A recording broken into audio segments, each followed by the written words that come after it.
Okay, I guess you're gonna get the spooky side of this. Let's see how good I can do. I love your eyes when you give me that look. It just melts my heart. You're the sexiest thing there is when you do that. I don't know, sultry look with your eyes. Just when you just, I melt with them. I love it when you scratch my back. Not pick my back, scratch my back. I even kind of like it when you bite my arm, when you ask me. I love it when you scratch and rub my calves. That's just so pleasurable.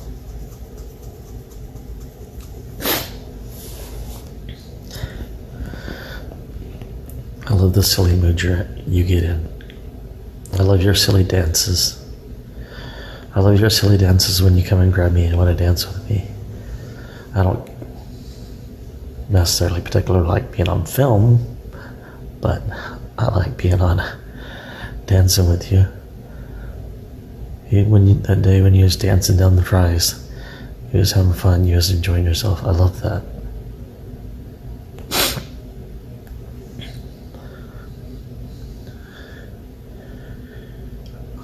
I love how funny you are.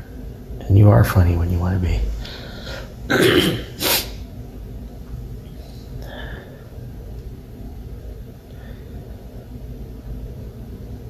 I love hugging you. I love biting your bottom lip. I love nibbling on your neck. I do love nibbling up your back.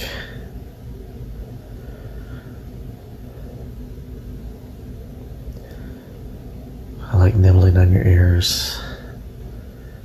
I love just taking my fingers and rubbing around lightly on the outside of your face and just admiring you, your face,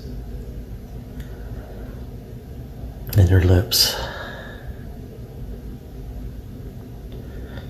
Just so enjoyable to me.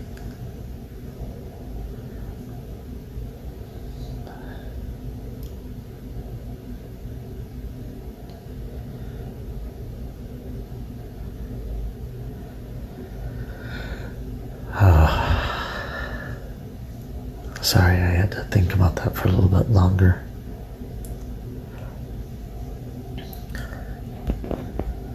I love coming up behind you and giving you a nice big hug from behind. I love coming up and putting my hands on your hips from behind. Just giving a nice little squeeze to let you know that I'm there.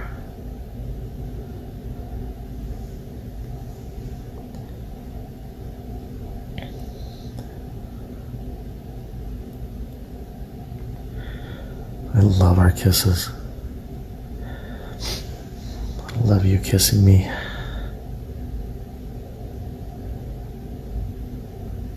I love kissing you.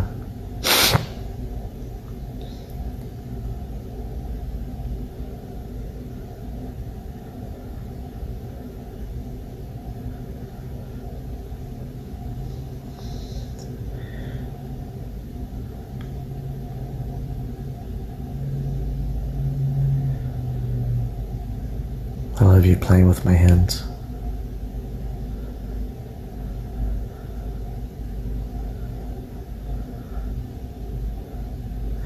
Kind of like tickling your knees.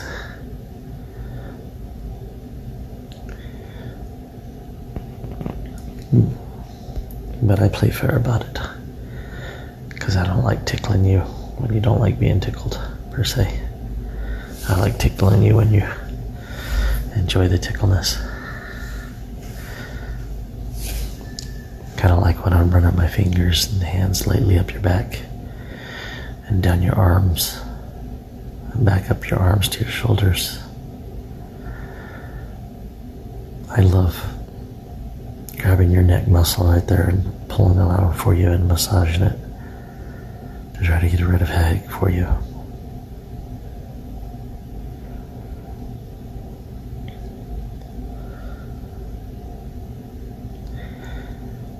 love doing things for you.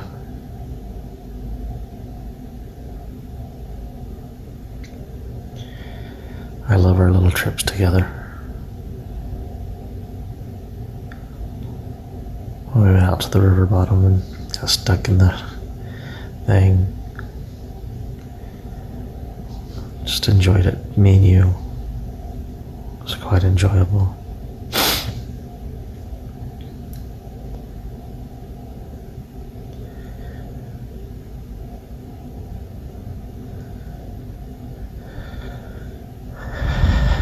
I love laying down next to you, cuddling up next to you, spooning you.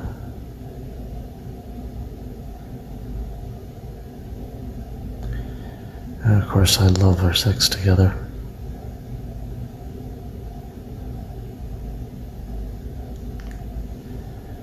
I love it when you go down on me.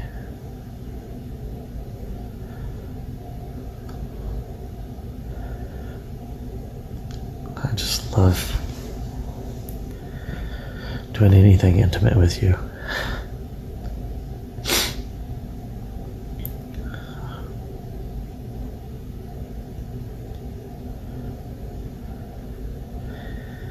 I like hearing you sing. I like hearing your poems. They're so good at that.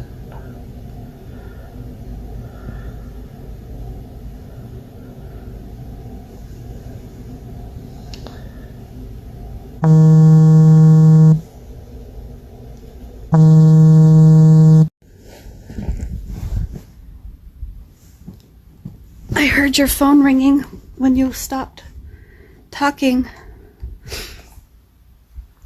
I've been laying in your bed every night. I miss you so much. I want to be with you so badly. And I really loved the way you were talking to me right now. It was so beautiful. And I really miss you. I really wish I could get that version of you all the time.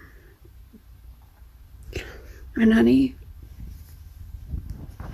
if we could survive this year where I get to teach you about me and I get to tell you what I want and I get to teach you how to treat me, if we can do that, if you can let me do that, I want to have all that with you. I want to have all that loving stuff with you. Because you're so great. You're so great. You're like 92% wonderful. You're my perfect pizza. I just want you to get rid of your anchovies. And I know I'm not going to be the one to get rid of them. That's you. And I know that you're not going to get rid of them entirely. I know you're always going to have those little voices inside your head that make you think that you're not good enough for me, or that make you think that you gotta question my love or something. Those little moments of doubt that creep into your brain. And I really want you to know that you're valuable and you're wonderful and you would make any woman so very happy. But I feel lucky that you're mine. I feel so lucky that you're my husband, because you're so awesome. I love you so much.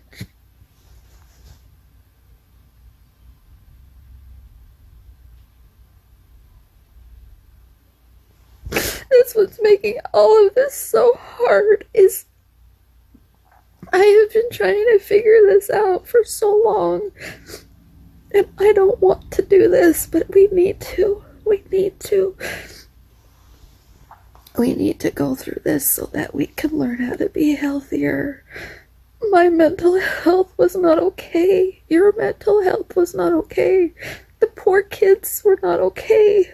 And I don't think you saw it. We were all in denial about it. And I know it's not going to be easy. But we need to shake things up. We need to do things differently. And if we don't,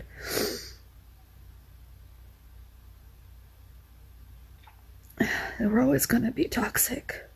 And I don't want to be toxic anymore. I just want to be loving. I want to love you, and I want to hug you, and I want to scratch your calves and rub your back and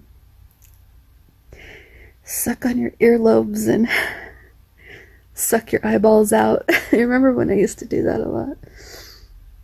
Run my fingers through your hair and let you kiss the back of my neck. I want to chew on your bottom lip. You were talking about my sultry look. I don't know what my sultry look is. Am I doing it yet? I don't. I'm being silly. I don't know what my sultry look is. I want to find passion with you. I want to find passion with you without the bullshit. Something I thought about earlier today was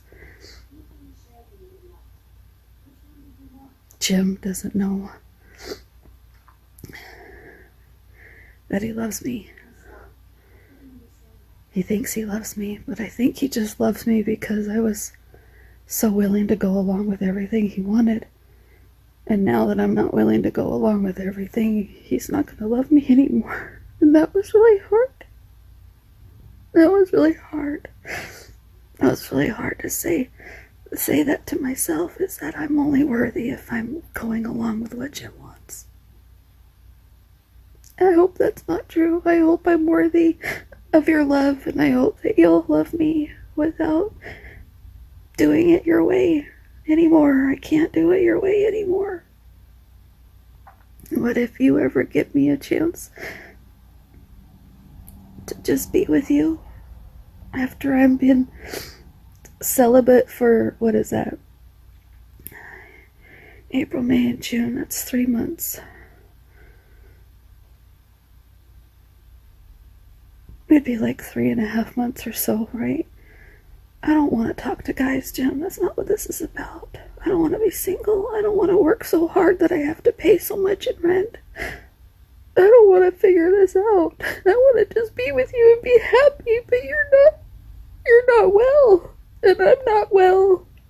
You're not okay. To have those insecurities about movies and TV shows and going to the beach and pools and thinking I moved in to be next to the pool or the gym. That's not okay. Those are normal. I don't want to bash you, but I need to be honest with you. I want you. I want to just be with you without the outside world. The problem is we live in a world and we have to learn to adapt to our world. And I want more normalcy in our lives. I want more typical things. I don't want to just be isolated in your bubble all the time. I want to be with you, but I want to be free too. Free to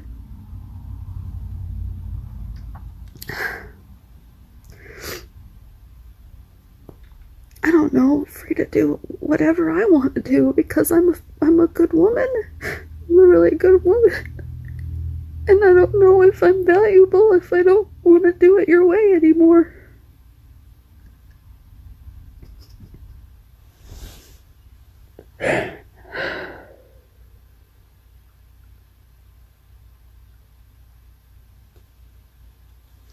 I want to know what my way is. I don't know what my way is.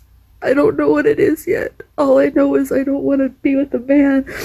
I'm just not okay with men right now. Men scare me. Just to see a guy with his shirt off on a TV show or a music video or something, I click off. I have a panic attack. Don't you remember how many times I've had panic attacks? I'm scared. I'm scared. I'm sorry I'm falling apart on you. I'm just scared because I wonder if I'm capable of this. I wonder if I'm able to go through with this because my heart is so much in love with you, and at the same time, if I expose that part of myself to you, I'm so afraid that I'm going to get weak, and I'm not going to hold my boundary, and I'm not going to know who I am, and I'm just going to fall for whatever you want, and I'm not going to speak my truth. I'm just going to tell you what you want to hear, and I'm so afraid of lying to you. I've recognized that I was lying so much about who I was because I didn't have a standard. I didn't have a value. I didn't have a mold. I was trying to fit yours. I was trying to be who you wanted me to be, and instead of taking time to figure out who I was, I went straight from being a child into Jeremy's arms. And what Jeremy wanted from me and what I wanted of Jeremy, it was an exchange. We had exchanges, we had negotiations. And I wanted kids, and he didn't, and there was nothing I could give him that would change his mind. He didn't want kids. And then I met you, and you sounded like you were okay with the negotiations. You told me you'd give me this, and I'd give you that. You told me you expected this, and I told you I expected that. And we had our negotiations, and that's not a relationship. Me controlling you and you controlling me is not a relationship. A relationship is us cuddling here in this bed and just loving each other. And then I might say, okay, I'm gonna go back to my place now because I need to continue my work. I need to continue my work on me. I need to continue showing myself that I'm capable of walking away after making love to my sweet, sweet husband. And I'm gonna go home to my place, and you're gonna stay here, and we're gonna miss each other, and we're gonna think about our own wants and our own needs instead of constantly looking for other people to make us happy. You can't keep looking to me to make you happy, and you can't look to others to make you happy, or the doctor to make you happy, or the therapist to make you happy, or the pills to make you happy. I need to stop that too. I'm always looking for validation outwardly, whether it be Facebook or my stupid videos or stranger friends or you or the kids or your parents or my mom or my siblings or my work, anything. You name it. I keep looking outwardly for validation, and if you're looking from that from me, and I'm looking from that from you and anybody else, then I'm never going to figure it out on my own, and that's what this is about. This is about figuring it out on my own.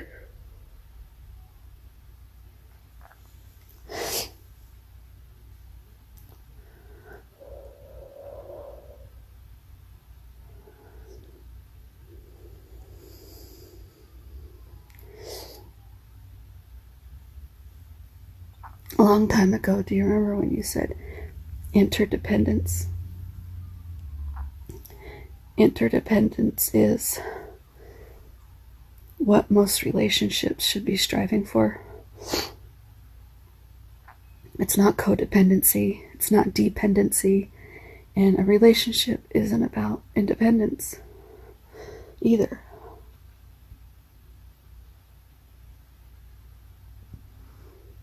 Here's the problem.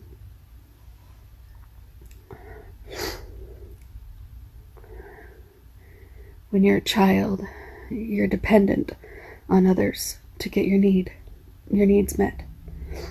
And as you reach the age that you're supposed to become independent, if you're not independent, if you don't learn what being independent looks like or feels like or is, and you end up going to somebody else for your needs, like a spouse or roommate, or if you're trading your parents for somebody else to meet your needs, then you're not independent. You're still dependent. And so you can't graduate to interdependence until you've learned independence. So once you're at dependence and then you go to independence, then you can go to interdependence. And I really want to be able to take what I learned from this independent time with you, not necessarily with you, because I need to do it on my own, but I don't want to string you along either. I want you to know that my heart, I want you to know where my heart is. And whether you go sleep with women or say screw you, Crystal, or whatever you gotta do for you, because you're gonna hurt and you're gonna miss me and I'm gonna miss you too. I don't know where your heart's at. I just know where mine is. My heart is not about cheating. My heart is about finding who I am, so that when you start to confront me with what you want, I can say, no, this is who I am. Take it or leave it. I want to be with you. I want to kiss you. I want to scratch your calves and I want to kiss by you. I want all those wonderful things that we have. But this is where I stand on who I am, because I need to be important too. I need to be important too.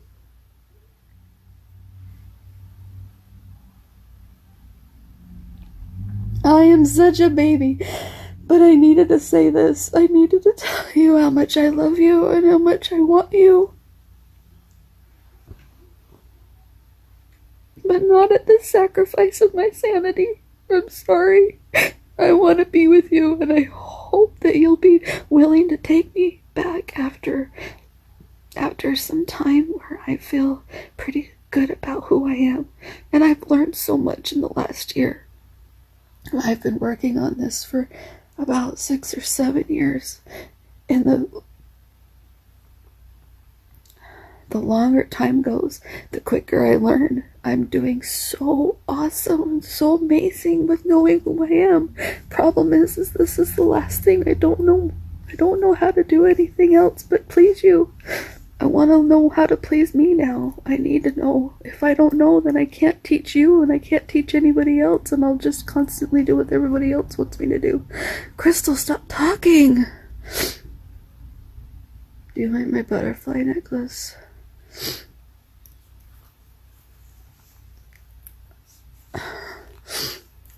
I love you, and I'm sorry this was so long. You probably are rolling your eyes or having an argument in your head or something. I don't know. I guess that's my fear talking. I guess that's my doubt that you are understanding me.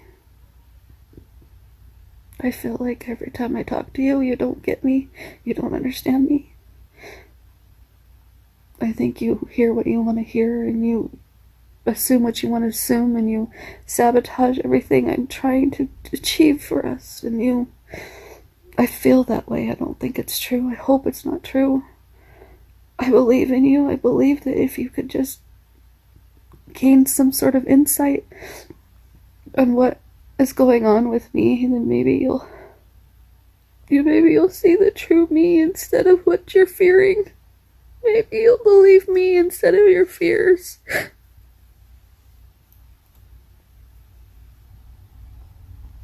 Oh, Crystal.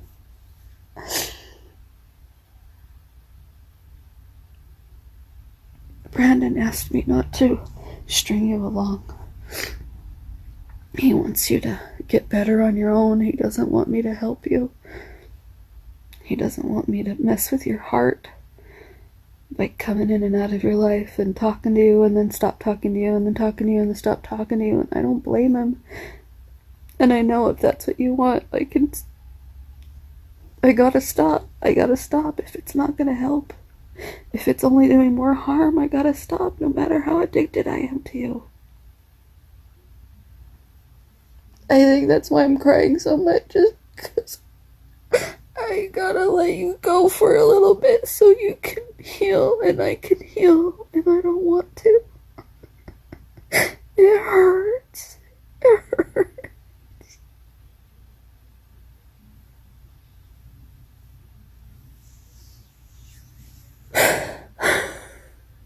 Your parents came over tonight and I was so full of anxiety. I was trying to play it cool and I didn't want to lie to him, so I didn't say any lies. I just kept looking at him like this might be the last time I see him for a while, and they might look back on tonight in the future and wonder if this was the night that Crystal was... I don't know why. I don't know if you told them something or if they heard something, or I don't know why they didn't ask very many questions about you. They didn't ask any questions, actually.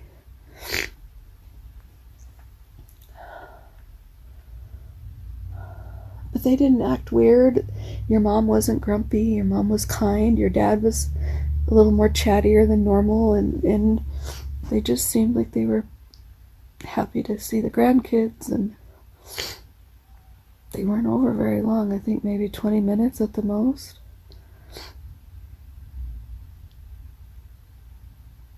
Anyways, I hid your car. I took your car down to Jana's house around the corner. I put your car in front of Jana's house. That way they wouldn't see that your car was there. I didn't want them asking questions. Because if they asked questions, I would feel like I would need to lie, and I don't want to lie. So it's a Saturday night. Maybe you're playing Dungeons and Dragons. I didn't say that, but maybe they assumed that. I don't know if they know that you do that or not. I don't know. It was just something I was just hoping I didn't have to answer any questions, and I didn't. I didn't have to answer any questions. But if your car was there and you weren't, they would have assumed you were there and wondering where you were, and they may have asked questions, and I'm like, oh, this is Jim's thing to tell his parents, not mine. I don't know how he wants to tell him. I don't know if he wants to tell him. I don't know how long we can go without telling them. I don't know if they're going to be angry that I didn't tell them or Brandon didn't tell them. Brandon's really worried about that. He's really worried that Grandma's going to get mad at him for not telling her, but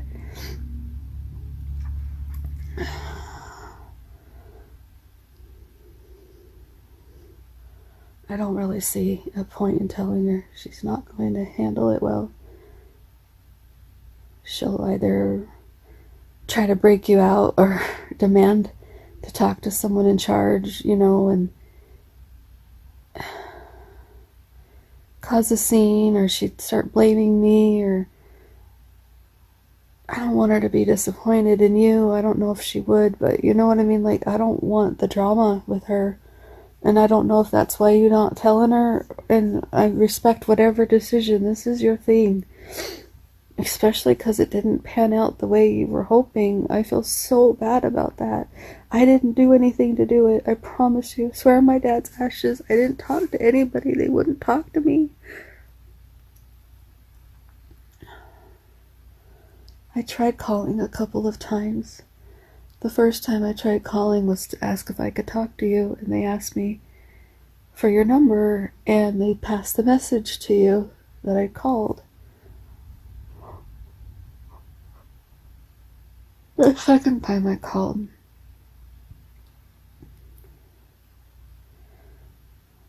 to ask if the psychiatrist wanted to talk to me.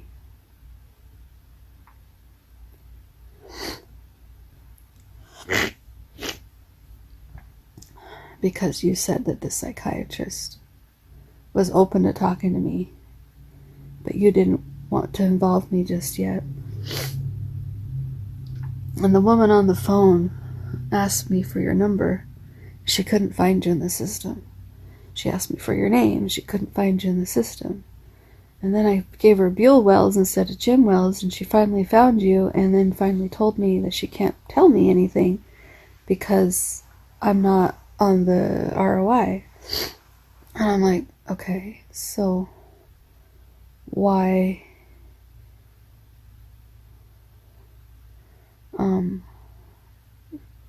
is he not there? Because she says that patient's been released.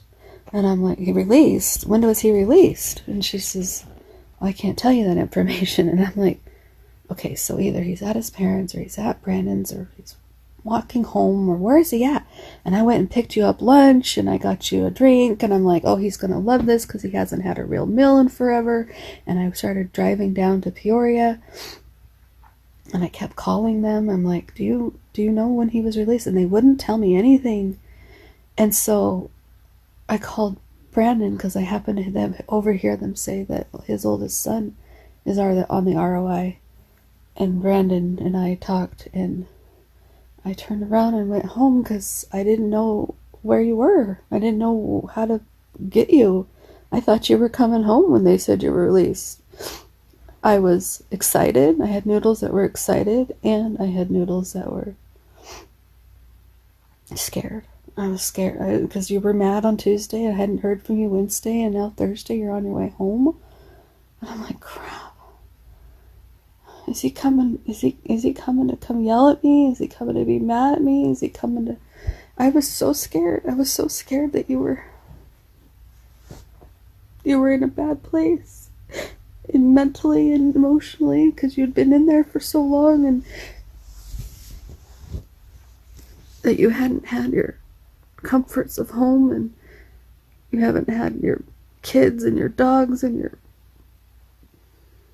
your video games and your Dr. Pepper, or your comfy pillows and all that stuff. I felt so bad. I was so scared you were gonna come in here angry and yelling and mad, and especially because I'm not here anymore. I was so scared because I know just one of those things pisses you off so much, especially the part where you're not in control, when you're not in control of you. And I mean, anybody would be mad. I'm not blaming you for being mad. It's just, I am so scared of your anger that I will do anything I can to appease it, and that means not telling my truth too, because I don't want you to be mad at my truth, so I don't tell you my truth. I tell you what you want to hear, and that's not fair.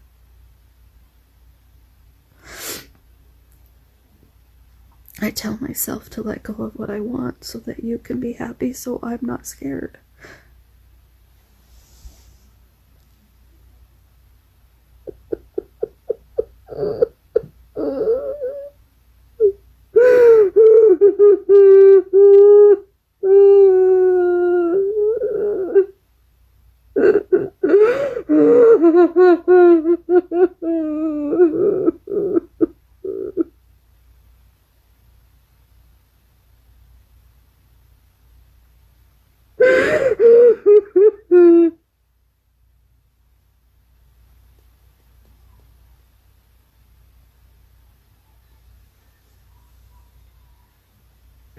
You deserve somebody that knows who they are and knows what they want. And I didn't know for so long. I just knew that you wanted somebody perfect and special and willing and flexible and adaptable. And I knew what you wanted. I learned really well what you wanted. I feel so bad for hurting you. I don't want to hurt you, Jim. That's my biggest addiction. My biggest addiction is I don't want to hurt you, and I've got to cut you out cold turkey. And not because I want to, but because I need to. I am so addicted to pleasing you. It's ridiculous. Even now, as I'm begging you to feel my heart, I want you to know that I'm not trying to hurt you, because I'm so afraid of hurting you. And I think if you had a more balanced mind about this, it wouldn't hurt so much. But because I know you struggle with that balance, finding that gray, I know this is gonna hurt so badly, and I feel so responsible. I can't do it anymore. I can't live a lie anymore. I can't live the lie that I'm your perfect person when you have no idea if I am or not. I think you just think I'm your perfect person, or I think I'm your perfect person because I'm so good at telling you what you want to hear and going with the flow and just letting you tell me what to do all the time and letting you make decisions for me and letting you tell me how to drive and how to cook and how to dress and all that stuff. Like, what to watch, what not to watch, what time to come back from my mom's, or I don't know if you understand. This is just my perspective. You may not be as controlling as my brain thinks you are. And that's why I need to learn what it is I want and stand firm in that for myself. And then I can start building on that I can start building from independence to interdependence. And I want to be on interdependence because I choose to, not because I'm afraid. I don't want to keep being your partner because I'm afraid of your anger, you know? I don't want to be afraid of your anger and your rage and your jealousy and your insecurity and your anchovies. I don't want to do that anymore. I want to just love you. I just want strawberries. I just want your strawberries.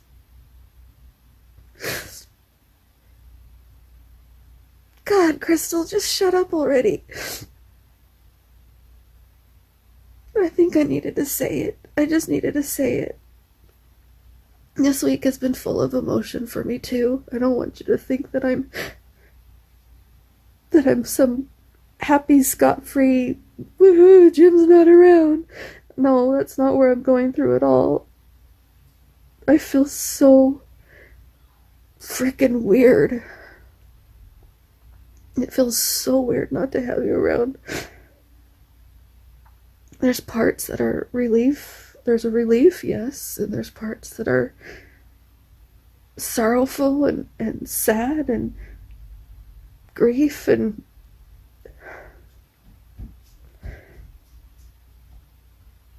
that's because I knew that if I didn't take this opportunity to make some decisions for myself, then I would keep going back.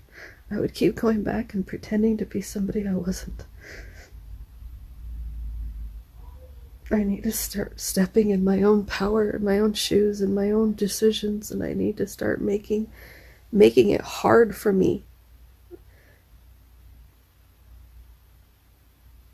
I need to start making it hard for me so that I can stop falling so easily, falling off my wagon so easily.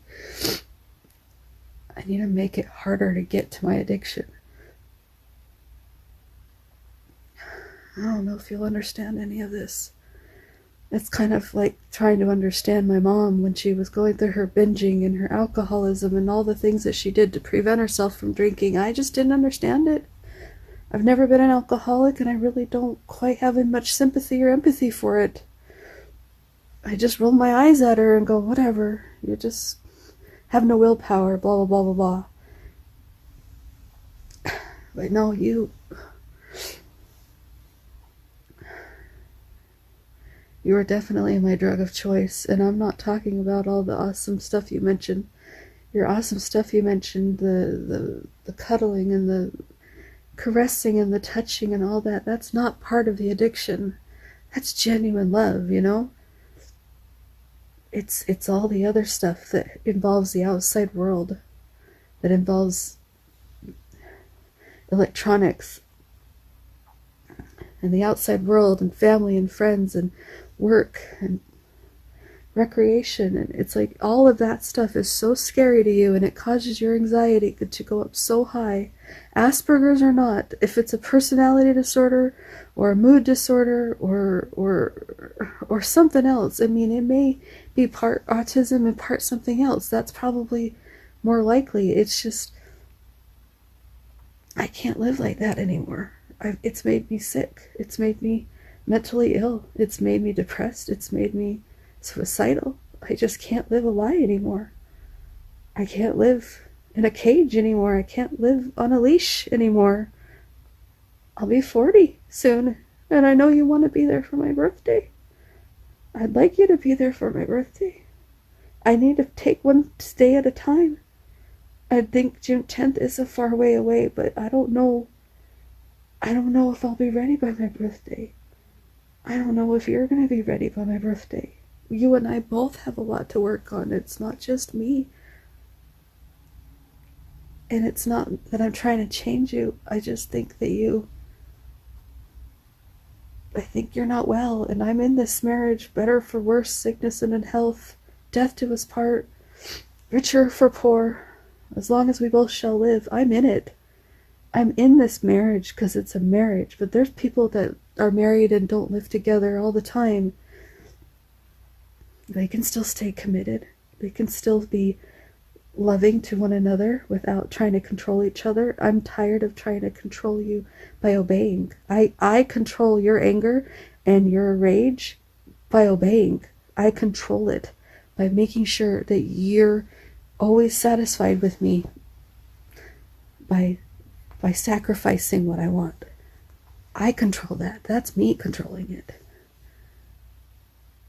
I control my behaviors with my gym in my head so that I can keep you happy. I'm the control freak. I know that.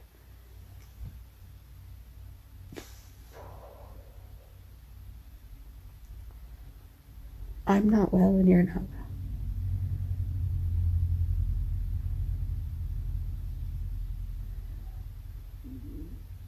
I want us to both be well so we can do this right.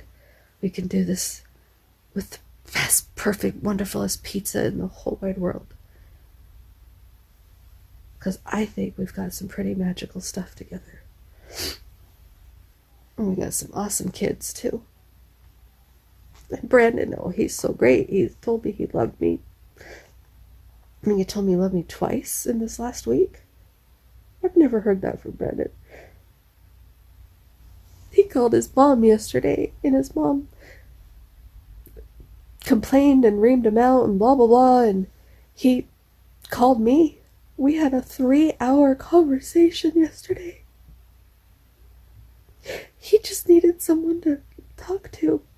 He was going through so much feelings about you, about his mom, about his grandparents, about his childhood. He was just needing to talk. He's going through so much feelings right now, so much realizations. He's dealing with shit that he's never had to deal with before, and he's allowing it, and he's embracing the hard stuff, and he needed someone to talk to. And I listened for 3 hours. He talked about work, and he talked about how much he loves work, and he talked about the kid that he's trying to train, and the kid only works there because he's there, and now Brandon's getting transferred, and the kid don't want to work there anymore, and if Brandon's not going to be there, and I just think it's so cute. He reminds me so much of you. There's so many awesome traits that you guys both have, and he really needs you. He really needs his father. I need him. I need him to feel comfortable talking to you like he was talking to me, because his mom couldn't do that for him. And I'm glad I was there for him. And he also asked me not to string you along. He asked me, he says, I'm not going to tell you what to do, but I'm going to kind of tell you what to do. And I'm like, okay. He says, can you please consider not talking to my dad for a while? He doesn't need this. He needs to get better on his own, and he doesn't need you to help him and enable him and make him think that there's some way he can get through this with you. He needs to try to get through this without you. And I'm like, oh, Brandon, you're so smart. Yes, thank you. I need to get over Jim too. I'm having my own addiction issues. Like right now, this really long Marco Polo that you're probably sick and tired of watching, this is part of my addiction. I'm trying to convince you of my feelings. I'm trying to get you to see me. I'm trying to get you to hear me.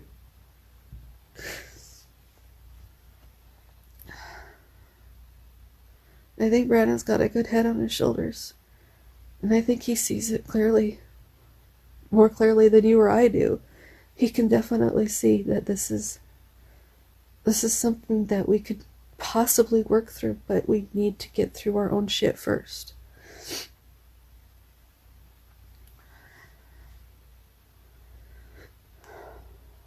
Okay, Jim, I'm sorry. I'm gonna let you go.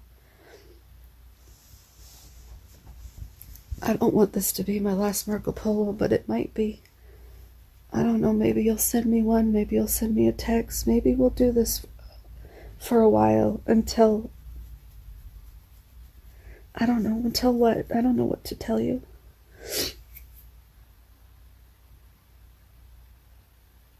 I don't know, maybe Brandon has an answer. I don't know what to do anymore. I don't know what to say. I'll just say I love you, and we'll take this one day at a time, okay? I can't wait for you to get out, even if I don't get to touch you right away and hold you and love you. Maybe you can know that I slept in these sheets and bedspread and pillows and just know I was right here loving you and pretending you're right here next to me.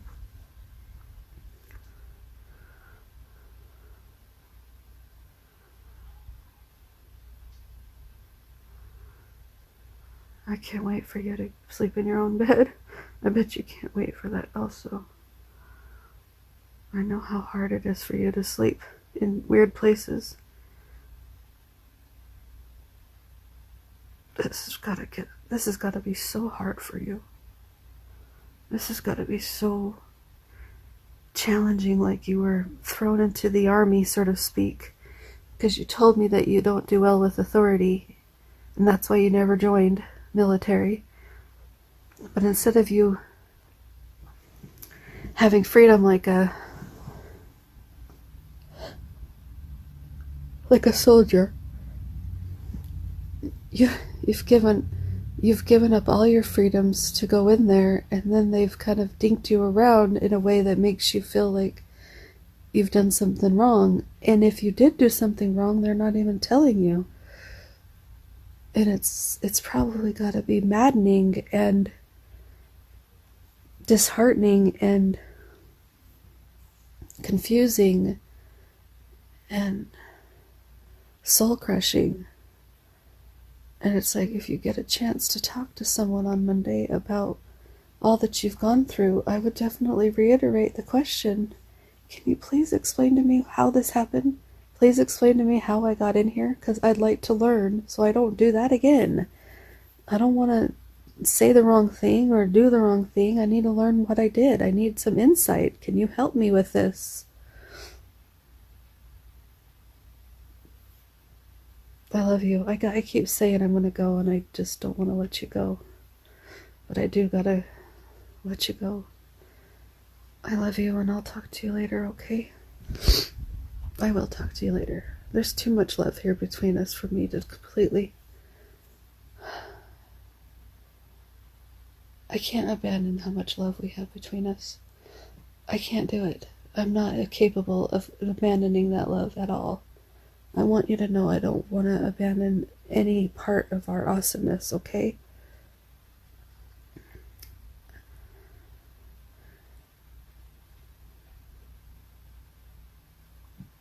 Oh, gosh. I'll talk to you later. I love you.